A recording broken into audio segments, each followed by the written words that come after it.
والله ما خليها بنفسي الا اصور. ها نجرب. هذا الملحار يا ابو عياده. ما شاء الله. شلون؟ الله. مضبوط. والبزبوز هذا اليمين هذا طال عمرك بارد، يعني زي الخلاط. اي الحين المسلمه ايوه ساخن على كيفك. حلت التخييمه هذه يبي لك تخييمه يومين بس، مو يومين. لا يومين. المساخن متوفر. والله شيء جبار. شلون بالله ابو عياده؟ اختراع يستحق الشكر والتقدير والثناء والعرفان، بس لو تشرح لنا الطريقه. الحين بشرح. لأن بعض الناس قالوا احنا شايفينه ما يحتاج تشرح، لكن والله انها بتسبدي والله لا اشرحها. هذا ترى يا جماعه مو اعلان، لكن للناس يعني بعضهم يسال وش الصخان، وش طريقته. هذا الصخان الله يسلمك يركبونه هنا تمام، ويوصلونه لوين؟ يوصلونه للتانكي، فيطلع لك بزبوزين، بزبوز حق التانكي الرئيسي حلو، وبزبوز المباشر. اول ما تشغل السياره على طول نزل لك ماء حار، وهنا طال عمرك عندك الماء البارد، فتقدر تخلط بين الماء البارد والماء الحار، يجيك ماء موزون على كيفك. اذا شغلت السياره عندك طال عمرك هنا زر المضخه حق الماء الحار، وعندك هنا درجه الحراره.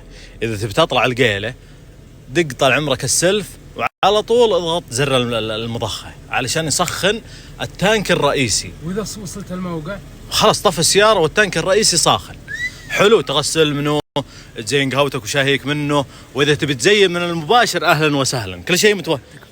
وش تبي؟ ابي واحد الخضار. بس اذا ركبت الخضار ما دقيت علي. لا والله. الا والله. خلك كذا بس معي، عشان تبي تطلع تكلم تقول ابي ما ساخن. شوفوا يا جماعه، هذا المباشر نفس اللي قلت لكم قبل شوي. شوفوا ساخن يدخن، تشوفون. وعندك هنا الماء البارد، فتقدر تخلط بين الاثنين. وهذا التانك الرئيسي، اذا مشيت ووصل يعني مثلا درجه حراره معينه 50 40 طفوا خلاص، يصير هذا. ارتحت اللهم لك الحمد يا اخي. شيء ابو عياده رجع.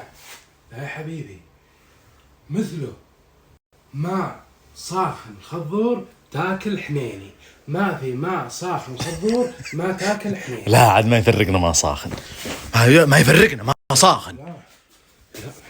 حمدان ليش انت يضحك؟ حمدان سكر باب. حمدان انت سكر باب. انا سكر باب. حمدان سكر باب. حمدان ما في سكر باب. حمدان شوف انا وشو كلام اول. هذا وشو بابا صالح؟ وشو كلام انا اول؟ مجرم. هي مجرم. يا جماعة الخير، هذا موتر بدر حط له المصاف اللي يهون.